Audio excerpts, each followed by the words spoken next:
Hello, everybody. I'd like to welcome you to session 163, Medullary Thyroid Cancer, Targeted Therapy Before and or After Surgery. Dr. Mark A. I'm going to mess it up. Zafereo, right? Zafereo. Yes, Zafereo. Yeah, that's perfect. Okay. Is a head and neck surgeon and associate professor at University of Texas, MD Anderson Cancer Center in Houston, Texas, where he says it's 72 degrees right now. He's section chief of head and neck endocrine surgery and associate medical director of the Endocrine Center. He holds national committee appointments for professional associations and is past president of the Houston Society of Otolaryngology, head and neck surgery. His clinical practice focuses on patients with thyroid cancer and parathyroid neoplasms. Dr. Zafereo is a ThyCa medical advisor. Okay, we'd like to welcome you. Thank you, Doctor. Thank you so much, Patty and Bill and Ambria for the technical assistance. I want this to be as interactive as possible. I do encourage you all to ask questions. So I'm going to talk about I'm a surgeon, so I'm Mark Zafereo. I'm a professor of head and neck surgery and section chief of head and neck endocrine surgery at MD Anderson Cancer Center in Houston. We see a lot of medullary thyroid cancer at MD Anderson, so very high volume medullary thyroid cancer practice here. I'm going to focus mostly today on the surgical considerations, but I'm also going to tie it in with some of the targeted therapy that's new and even some of the old stuff as well. So, and again, please put your questions in the chat. I'll probably have some of my patients here. I do miss seeing you all in person. It's always a highlight to be with you in person and be able to do this more interactive. But hopefully, we'll be there next year. But we'll do the best we can with this virtual format this year. So with that said, so I do have research funding for clinical trials from Eli Lilly and Merck. I'm also on the medical advisory board for ThyCa. I don't think that's a disclosure that I need to make here, but I'll say that.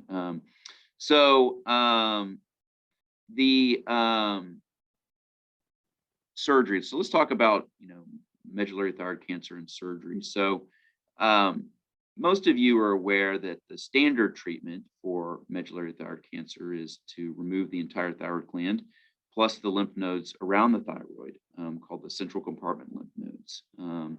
That is typically the standard treatment. Although there are some Japanese studies that suggest for sporadic non-hereditary medullary thyroid cancer that it's reasonable to do a unilateral approach, meaning removal of half the thyroid gland and the lymph nodes on that side and leaving the other half of the thyroid lobe intact. You wouldn't want to do that for hereditary medullary thyroid cancer, for those of you who have hereditary, because hereditary tends to be more multifocal within the thyroid, but you can consider that for sporadic. But the standard of care is really the total thyroidectomy and the central compartment lymph node dissection. If you have lateral neck metastases, so the lateral neck is the area of your neck out here on either side of your neck, whereas the central neck is in the center of your neck, just as the name implies.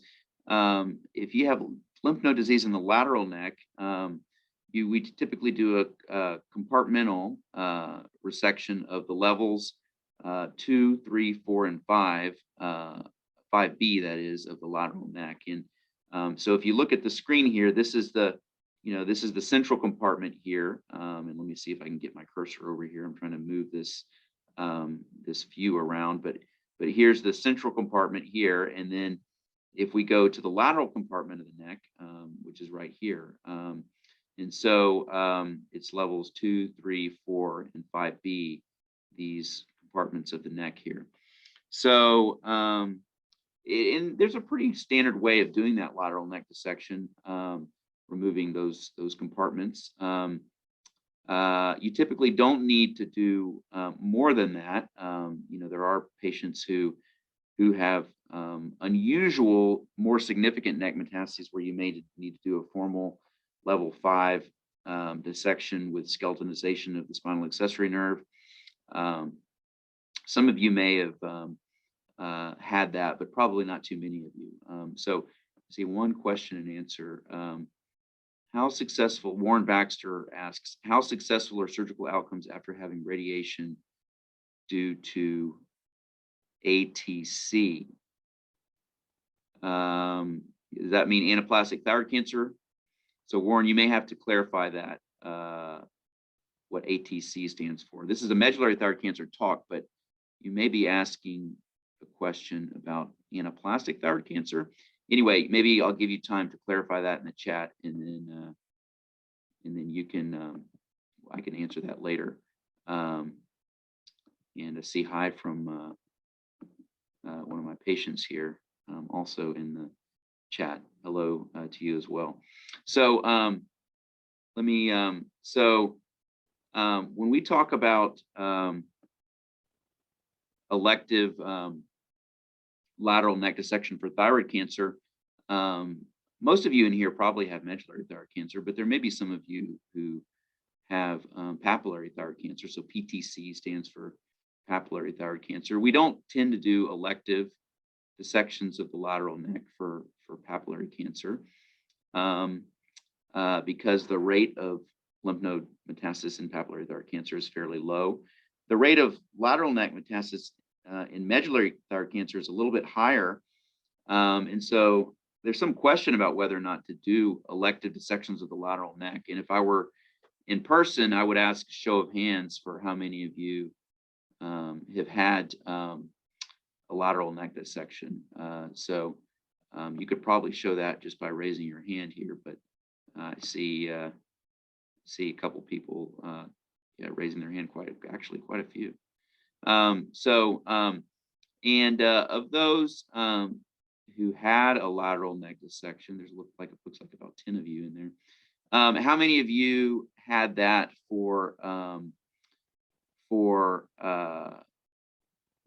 let me just ask it this way. How many of you had it in the absence of disease in your lateral neck? How many of you had an elective lateral neck dissection, meaning there was no disease there, but your surgeon sort of did it as a just in case sort of, and it looks like maybe a couple of you.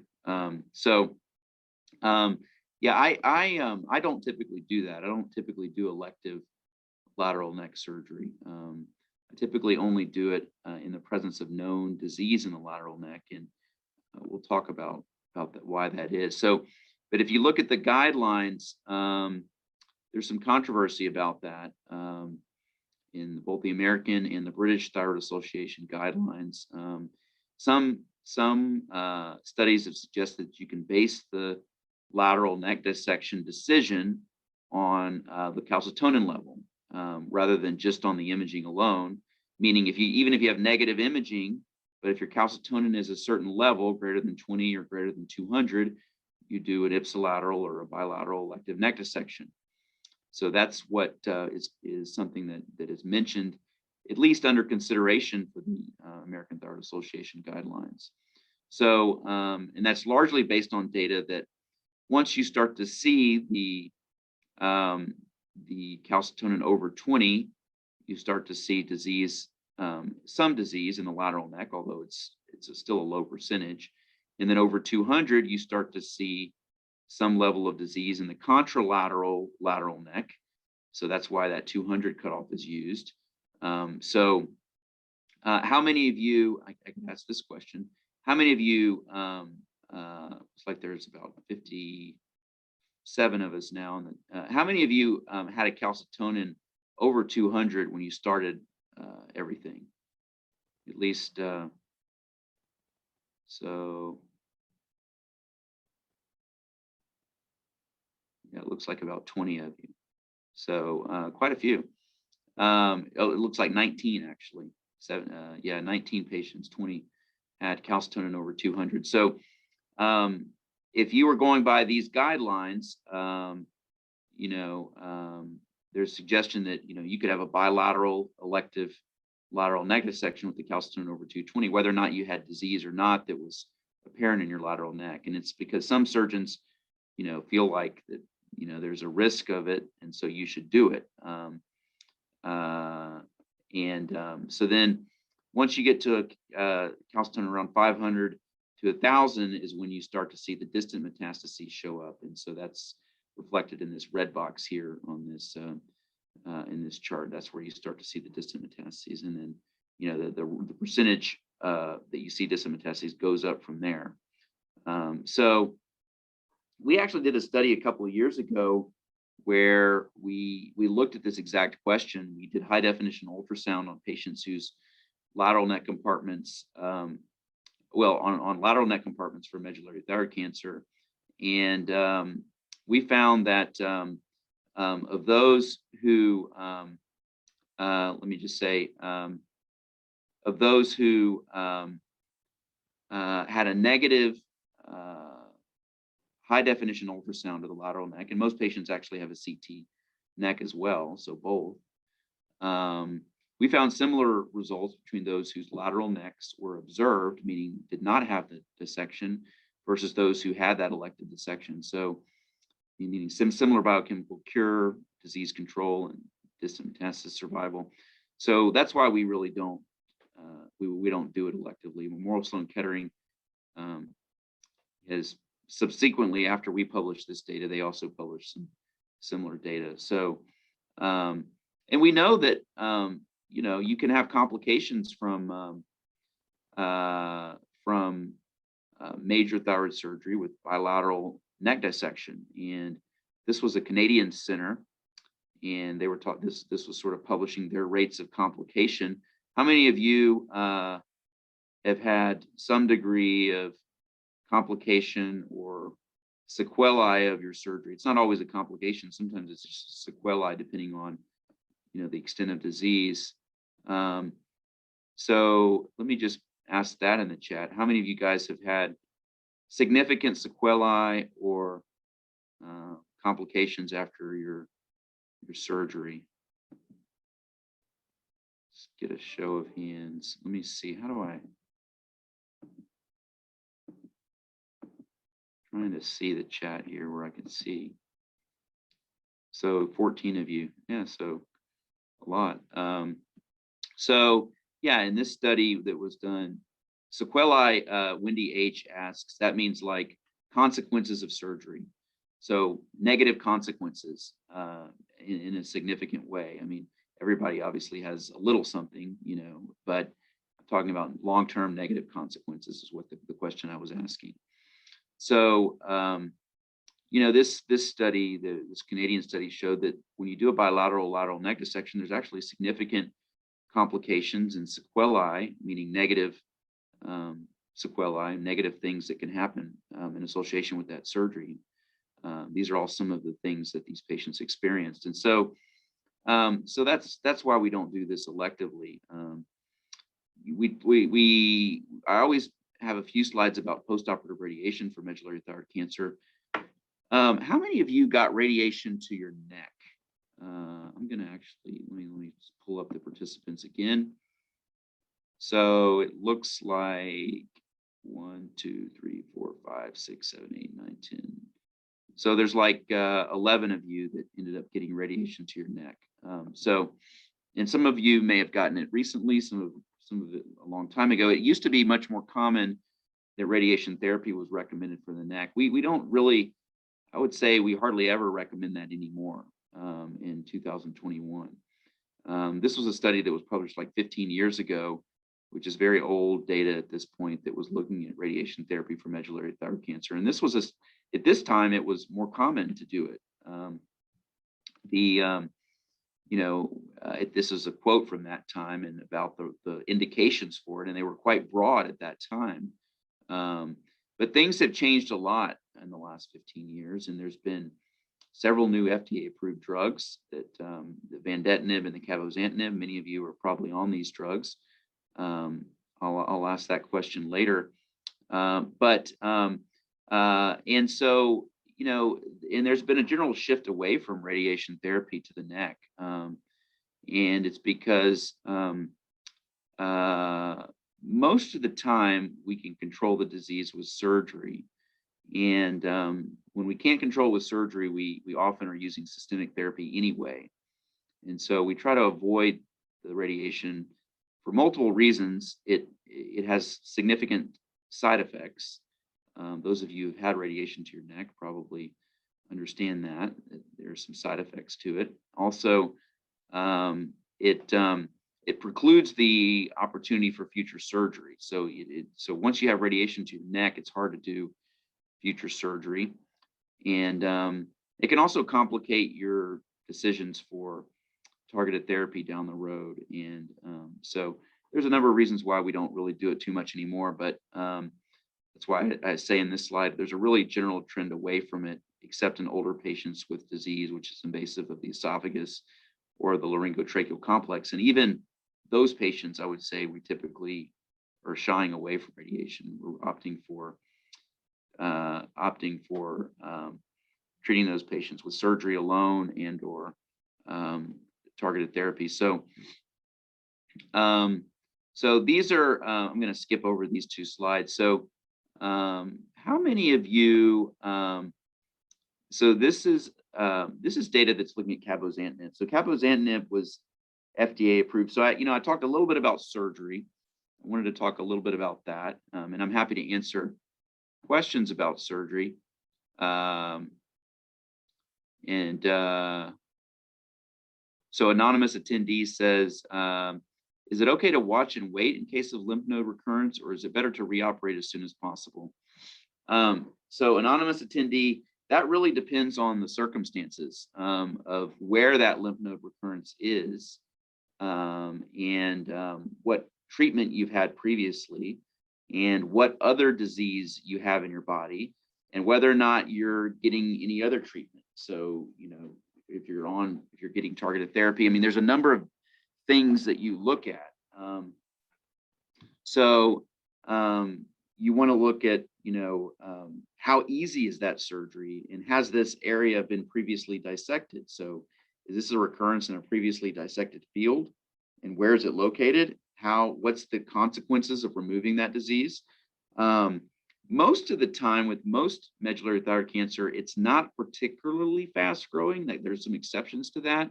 So I don't think there's generally any urgency to surgery. It is important that you are operated on in the hands of a very experienced thyroid surgeon, especially if it's a surgery for recurrence. So you don't need to rush into surgery by any means. And a lot of times we can watch, small areas of recurrence, for years before they need surgery. If you're getting targeted therapy, if you're on systemic therapy, then, for let's say you have lung metastases or liver metastases or bone metastases, some of you probably are on these drugs for distant metastases. And if you've got a little spot in your neck, well, the drug you're taking to treat the disease in your lungs or liver or bones is also going to treat the disease in your neck. So there's a lot of things to consider. Sometimes we do reoperate if the neck disease is going to be the limiting factor. So that's one of the things that I always look at. What's going to be the limiting factor for the patient who's sitting in front of me? So is it going to be what's going to get them into trouble the quickest? So, and if it's going to be the neck disease, if their distant disease is either very well controlled or less than their neck disease, or they don't have any distant disease, and you're only worried about the neck disease, then the neck disease is what's going to ultimately drive the treatment paradigm for those patients. And so, you would consider surgery for patients. Again, you want to look at the timing. The other thing is, when was their last surgery? So you don't want to, typically you want some time between surgeries. If somebody's had a recent surgery, you're typically going to want to let their neck sort of settle down before you want to go back into their neck, because it's not going to be a very friendly environment. There's always going to be scar tissue, but in the immediate sort of 6 months after surgery, there's more inflammation and scar tissue, and so a little bit of time can help that settle down. So those are it's hard to give a very general answer to that. without specifics, but those are some of the things that we consider when we're looking at that. And then, so we answered that. And then let me go to the chat. When it was determined, let's see. Let me just ask. 2 questions. Have adhesions as a result of liver resection, which are quite painful. Is there any solution? Also have an aroma in my neck after radical neck dissection, and will having it removed in a couple of weeks, is it likely to come back? So this was from Snoozy. The liver, I'm not a liver surgeon. I'm not going to be the best to answer questions about liver adhesions. I think that's going to be a complicated problem. I don't think there's probably a surgical solution to that. That's would be my general thought. But neuroma in the neck, yeah, those neuromas can be removed. I mean, unless they're really bothersome to the patient, we typically don't remove them, but they can be removed. I don't think it'll probably come back. I mean, you can certainly have another neuroma that develops, but probably will not come back. So Jennifer Rutherford asks, question, would you ever do a lobectomy with no central node dissection on someone with a very indolent case of MTC and a calcium level of 22 and a CEA that is normal and a stable 1.2 centimeters for at least 2 years? Yeah, if that is a sporadic medullary thyroid cancer, not if it's a hereditary cancer, you wouldn't want to do that. But if it's sporadic and they have a stable, small, and no central node dissection, actually, the lobectomy, yes. Jennifer asks the question, would you do a lobectomy with no central node dissection on someone with a very indolent case of MTC and a calcium level of 22 and CEA that is normal for a stable 1.2 centimeter nodule or medullary thyroid cancer? I would definitely do a lobectomy. I would typically remove the lymph nodes. It's not that hard to remove the lymph nodes at the time of a lobectomy. It just takes an extra, a few minutes, and there's not a lot of additional morbidity to that. So I would probably do the ipsilateral lobectomy and central compartment dissection ipsilateral on that side. So let me see. Brian Gillen asks, when it was determined my family member had Mets, including in lungs, extensive surgery was scaled back from originally planned. Total thyroidectomy and central and right neck dissection to removal of one lobe containing tumor and lymph nodes with significant disease with complementary treatment with TKI. Yeah, that's something that is considered sometimes. Certainly you have to consider the whole picture. I mean, yeah, you can consider less of a surgery if a patient has significant distant disease, especially if that distant disease is felt to be progressive and going to need treatment immediately. Then the patient's going to be started on systemic therapy anyway, and yeah, you can scale back your surgery accordingly. Certainly, that is reasonable depending on the circumstances. So, and then there's one more question in the chat. I was trying to get to it. Tom Armstrong asks, my 37-year-old daughter is also RET positive, 804 mutation, low normal CEA and calcitonin. Can she safely undergo an IVF pregnancy before she gets a prophylactic thyroidectomy? Would she need a central lymph node dissection or just removal of the thyroid?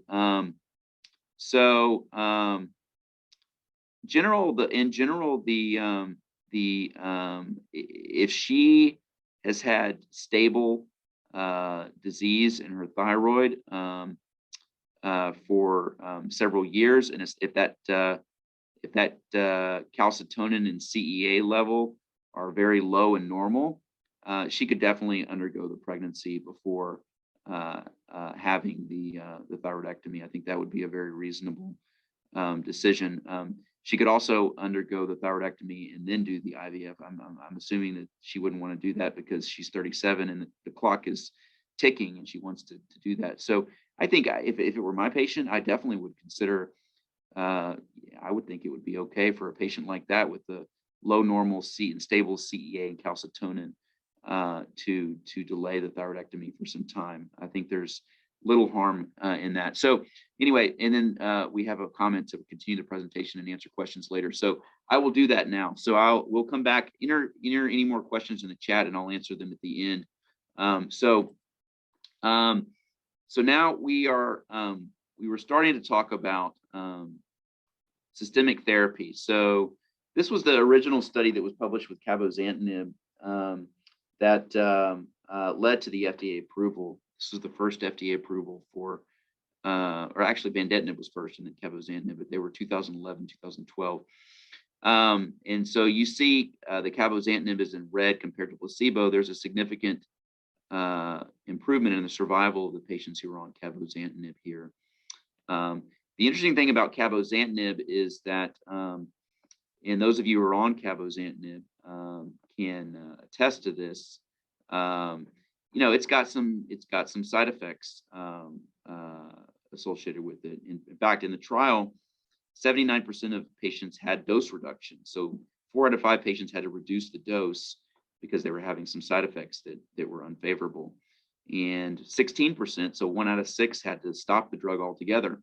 So in a little while, you know, we'll talk about the RET-specific inhibitors, and I realize that only half of you have RET mutations and the other half don't. So the half who don't have RET mutations are probably tired of hearing so much about the RET-specific inhibitors, but it is something that is new in our treatment realm. Hopefully, we'll have something new for those that are not RET mutated soon as well. But the interesting thing when you compare these cabozantinib and vandetanib, you know, there's going to be, when you look at the RET-specific inhibitors, you're going to see these numbers are going to be a lot less, a lot lower in terms of the number of patients who had to dose reduce or stop. So these drugs have side effects that are a little bit stronger than the newer RET-specific inhibitors. And that's largely because they have this VEGF and VEGF receptor, anti-VEGF and VEGF receptor activity, which is part of why they work well, but is also contributes to the side effect profile. And this sort of, I'm not going to spend too much time on this, but this sort of shows that these drugs have high VEGF receptor, anti-VEGF receptor activity, and that leads to both some of their mechanism of action and their side effects. And there can be serious complications that develop in some patients who are on Cometriq, which is cabozantinib. So when you look at these drugs and you look at their activity, you see a lot of red in these drugs. These are the cabozantinib and the vandetanib. These are the 2 approved for medullary cancer. You see a lot of red, which is the sort of other kinases, and you don't see a lot of specific focus on RET, which is in green, or KDR. There is also, as I mentioned, there's some VEGF receptor 2, which is in blue, but you see a lot of red other kinases, not a lot of specific activity to RET. So for those that do have a RET mutation, which is going to be any of you that have a any of you that have a hereditary thyroid cancer, automatically by definition have a RET mutation. If you have sporadic medullary thyroid cancer, then there's a 50-50 chance that you have a RET mutation. And the way that you test it for hereditary is you take some blood. So most of you should be all of you have probably been tested.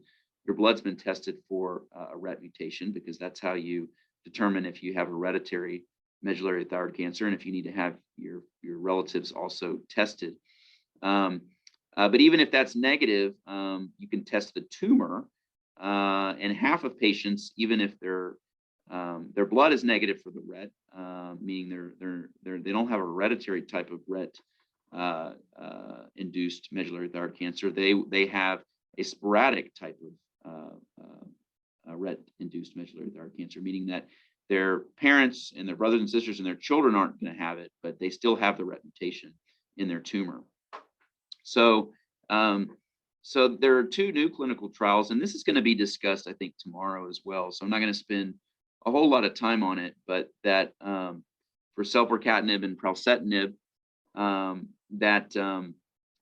these RET-specific inhibitors, these drugs can also be used for RET fusions, not just RET mutations. And RET fusions, you see that in papillary thyroid cancer, also in anaplastic thyroid cancer. Although it's not very common in anaplastic, it's only about 1%.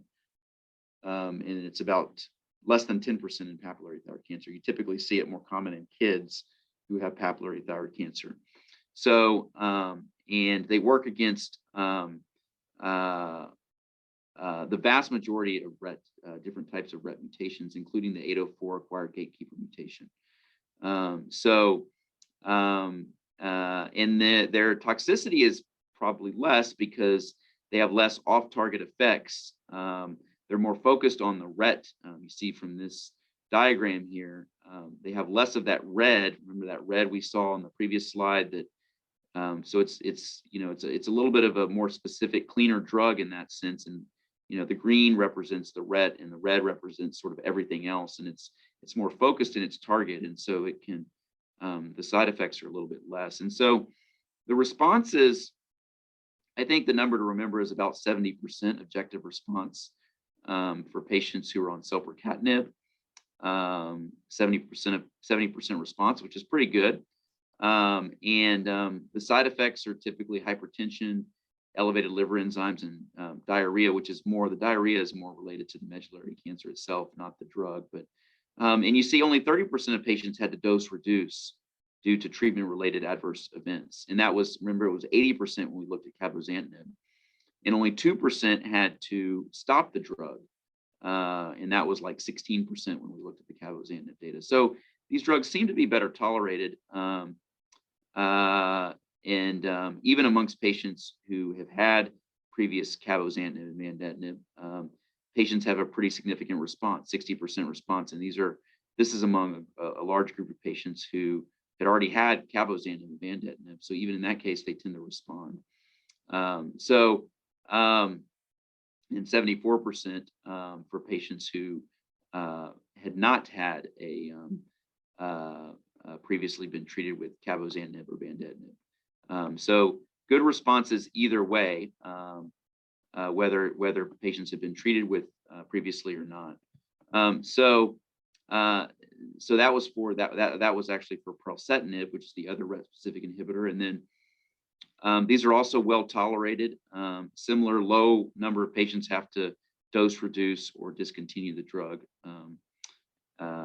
And some of the sort of side effects typically can elevate your liver enzymes. It can cause some anemia in some patients. So those are and high blood pressure. So this led to the FDA approval of these drugs in May and December of 2020.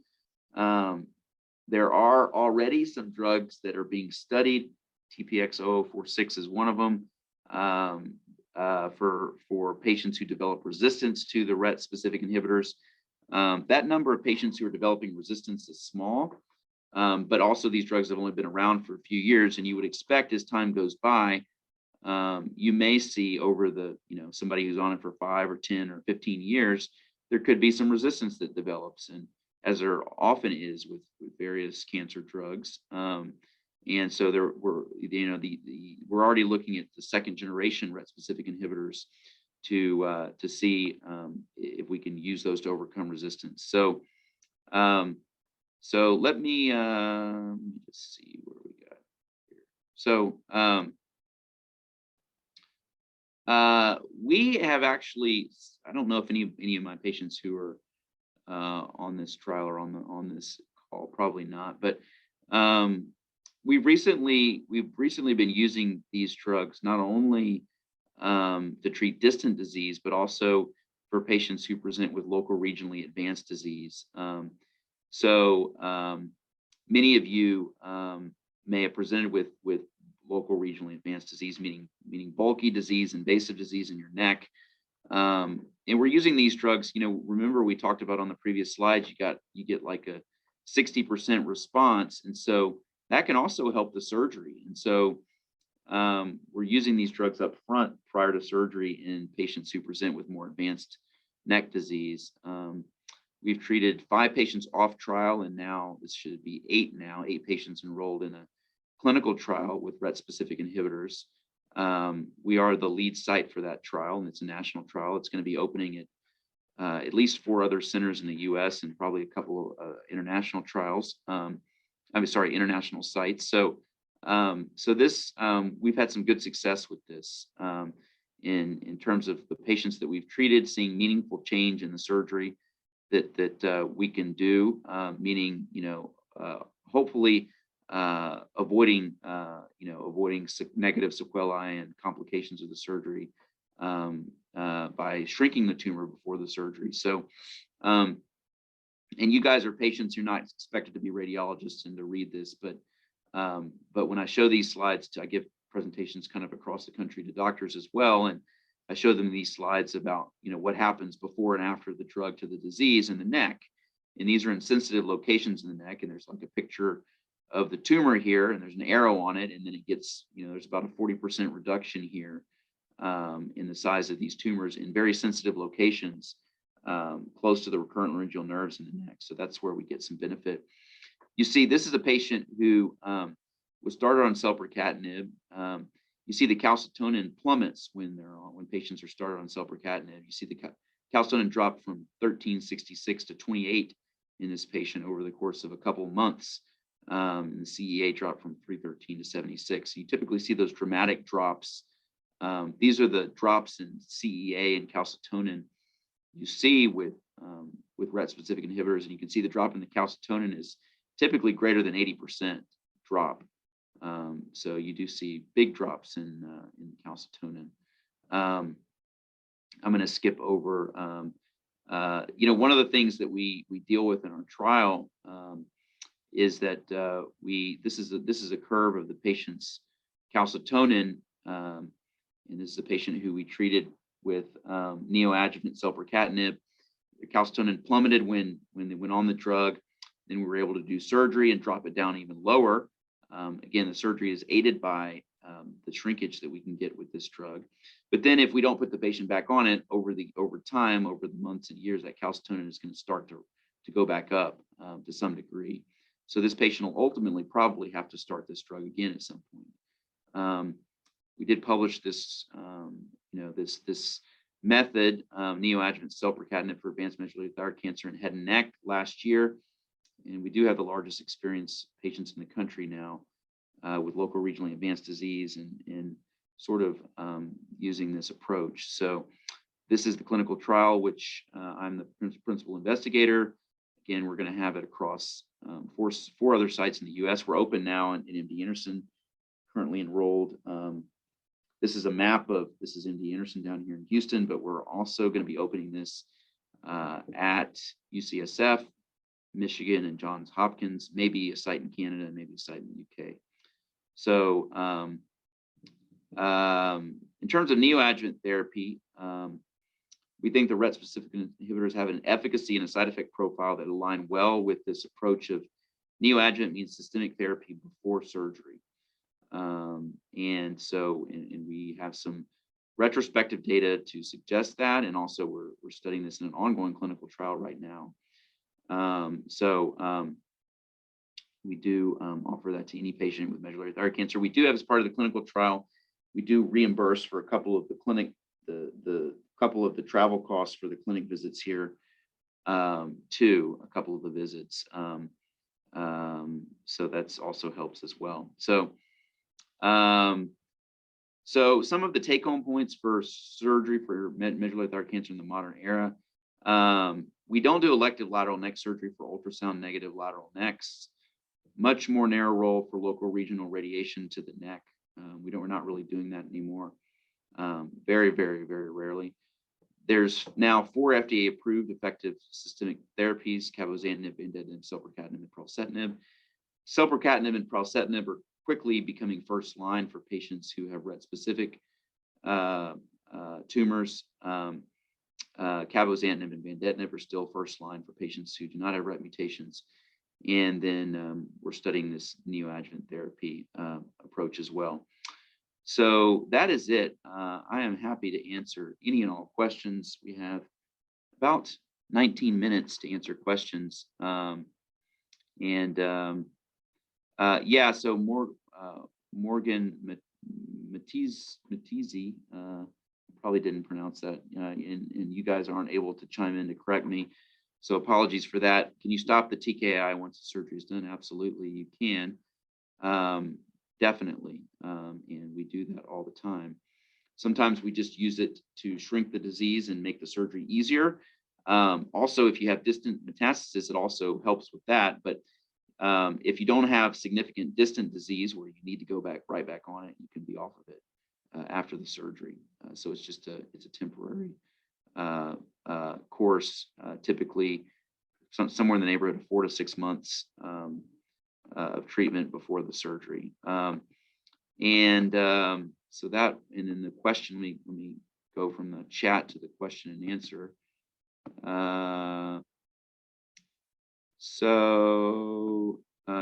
Let's see.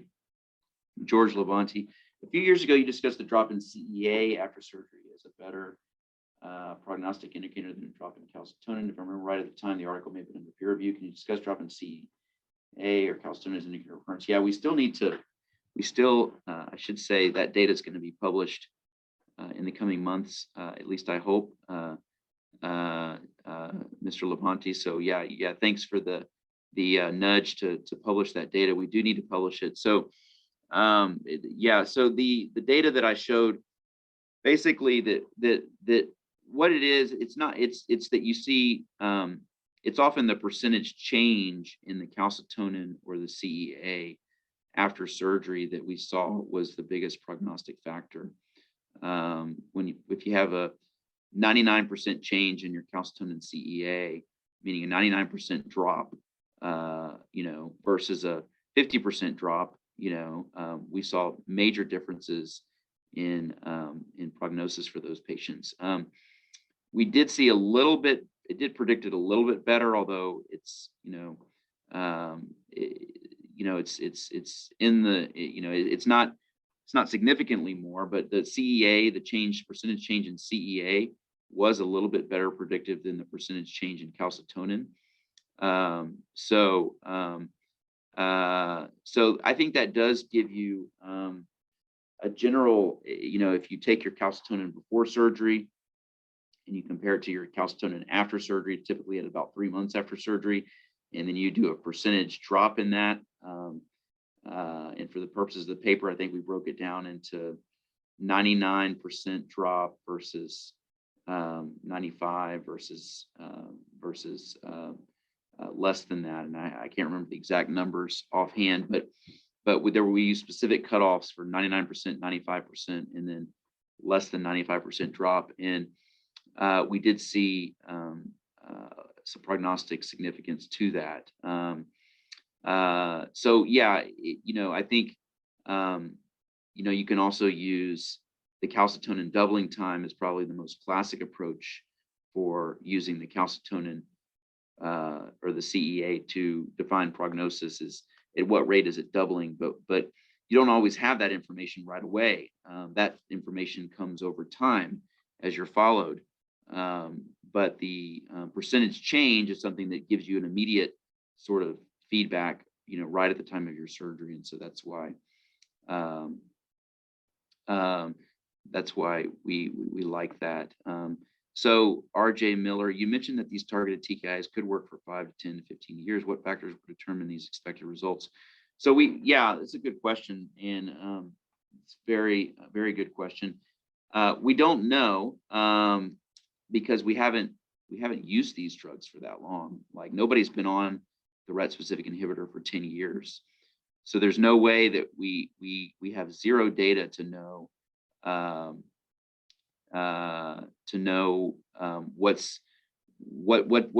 what percentage of patients are still going to be responding to these drugs in 10 years. I mean, we know that 95% of them are still responding at a couple of years, so that's pretty good. But we don't have the 10-year data at this point. That's all. That would be all speculation, and that may not hold. It may not hold true. I mean, we're hopeful that these drugs will work for a long time, but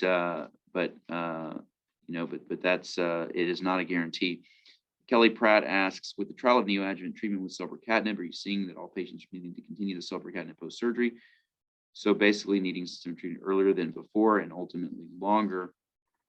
No, that's we're not seeing that. So there's at least half of the patients on the trial who are going on the drug, and then just for the purposes of shrinking the disease in the neck, and then they come off of the drug after surgery. So now the other half are patients who would be starting the drug anyway.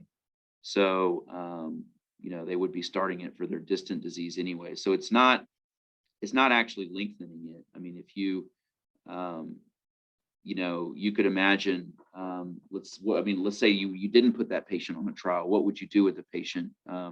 Well, you could do surgery, which the surgery may be more difficult because you're not having the benefit of shrinking the tumor before the drug. So you could do surgery and then start the patient on the drug after the surgery. So you may start the patient on the drug a month or two after surgery. So you're not really shortening or lengthening it by doing neoadjuvant selpercatinib. You're only going to be started back on the drug after the surgery if you would have been started on it anyway for the distant disease. It's not based on you're not started back on the drug based on your local regional disease. You're started back on the drug based on your distant disease, the status of your distant disease.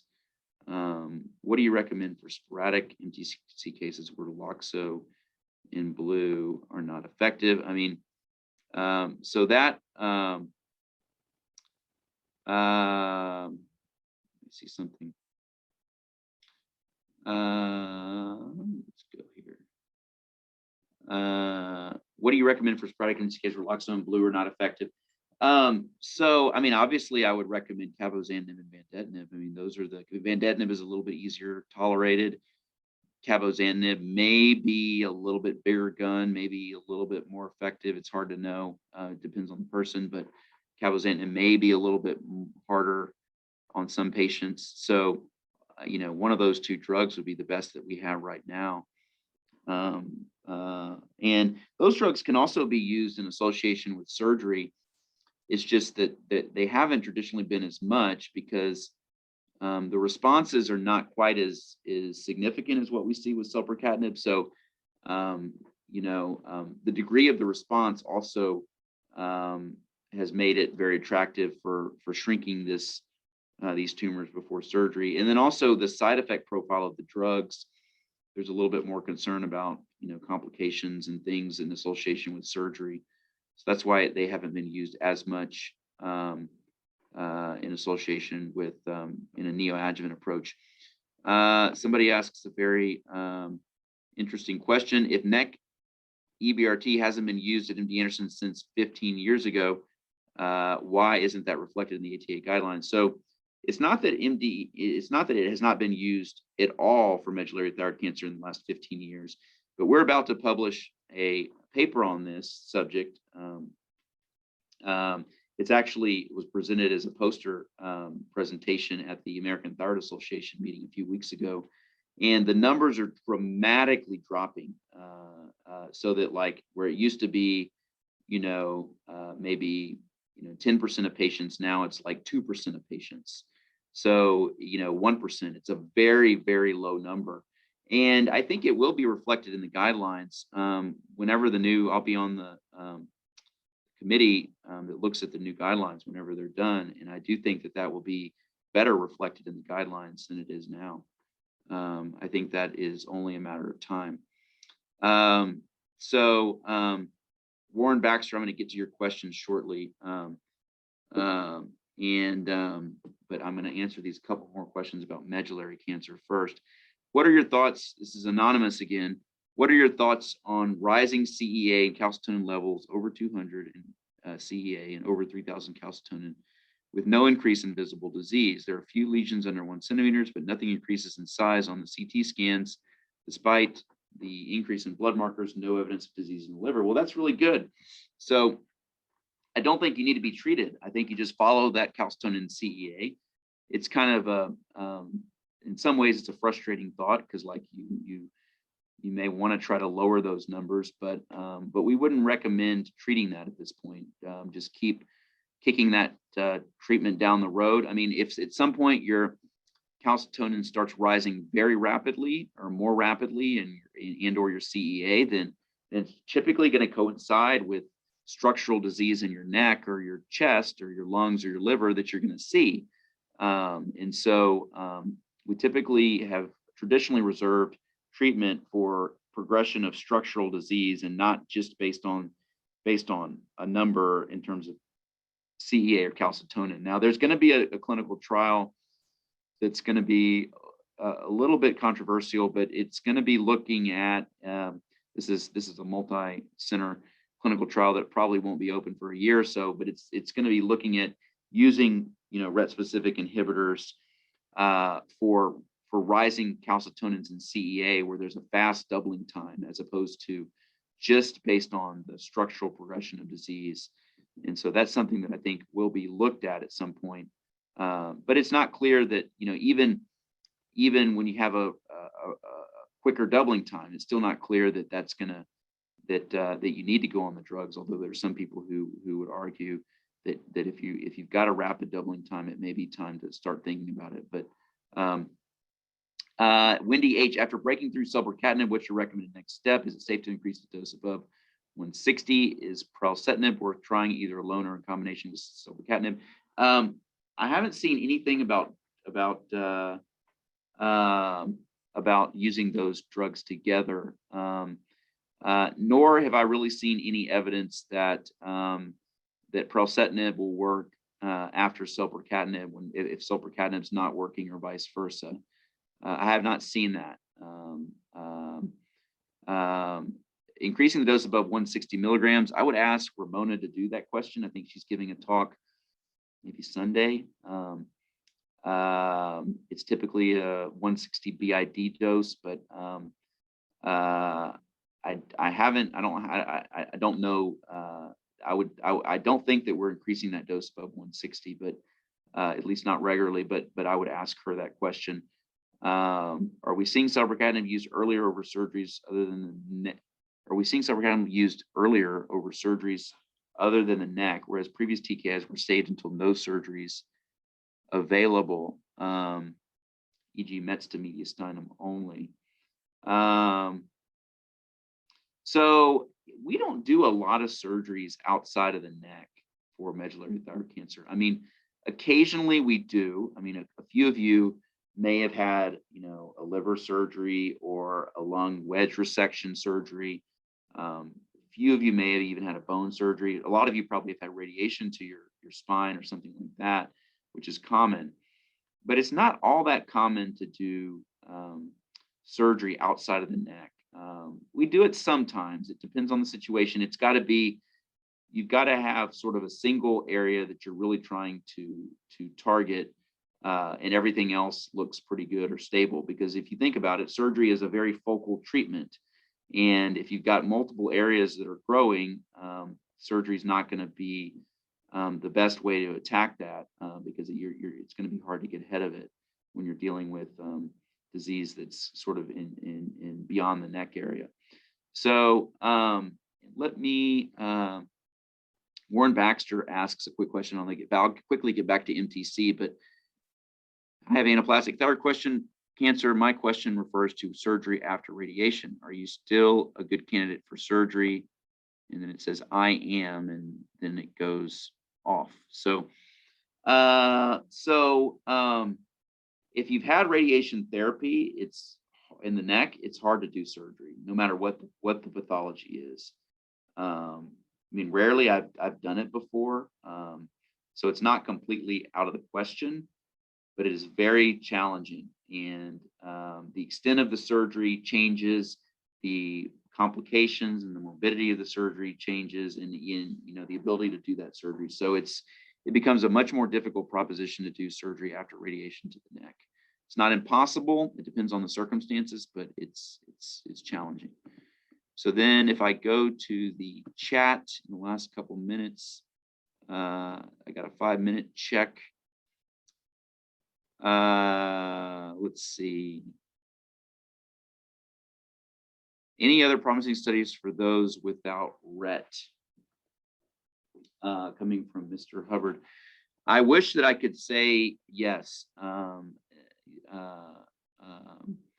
You know, not anything that I mean, we are studying. I would say this: we are studying RAS mutations. So the second most common mutation in medullary thyroid cancer after RET is RAS. So some of you who do not have RET mutations may have a RAS mutation. And then there's also a third set of medullary thyroid cancer patients who don't have RET or RAS.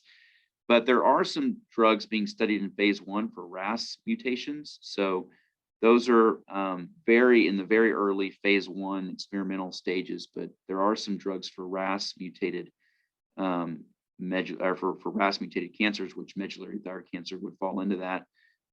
For those that are neither RAS nor RET, then we have a really hard time figuring out for those patients what the driver mutation is. And so we don't have anything right now for that patient group that's particularly promising, but we're continuing to study that. Brian asks, for CT scans, is there an advantage to using gallium over glucose tracer for visualizing METs? I think so. The glucose tracer is typically in reference to a PET scan. CT scans, you're using iodine contrast. I'm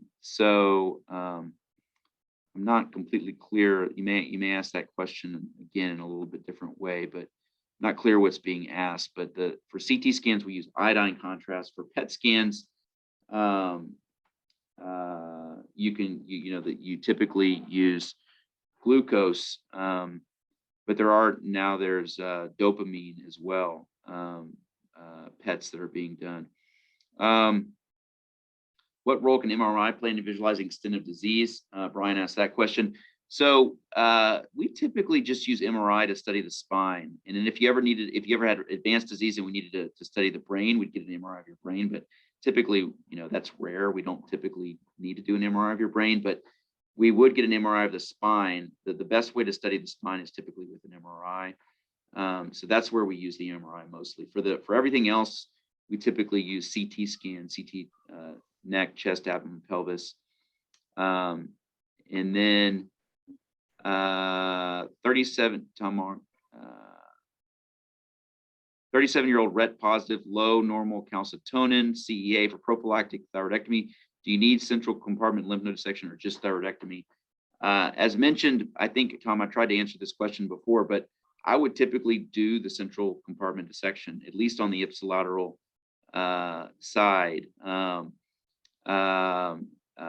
There's really, not a lot of downside to that. We typically do the central compartment dissection with the thyroidectomy, even if you have a low calcitonin in CEA. And then any research with cannabinoids in cancer? Not that I know of in terms of, usually the cannabinoids are used for sort of symptom control and those types of things rather than actual treatment of the cancer itself. And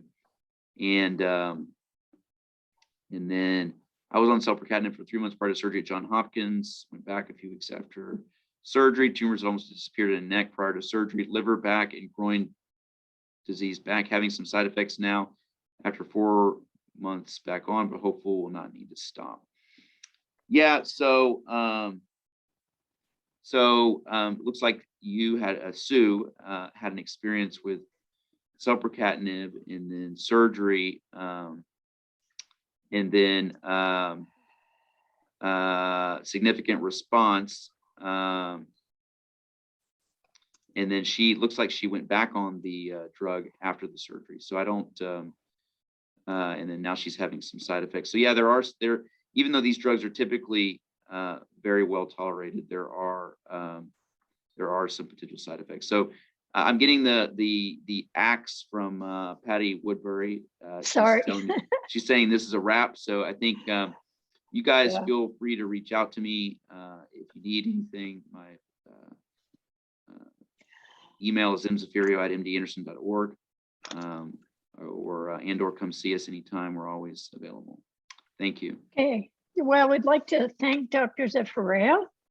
And again, thank you, doctor. It was a really, really great session. Thank you. It was my pleasure. My absolute pleasure. Okay, good night. You guys have a great night. Bye-bye. Good night.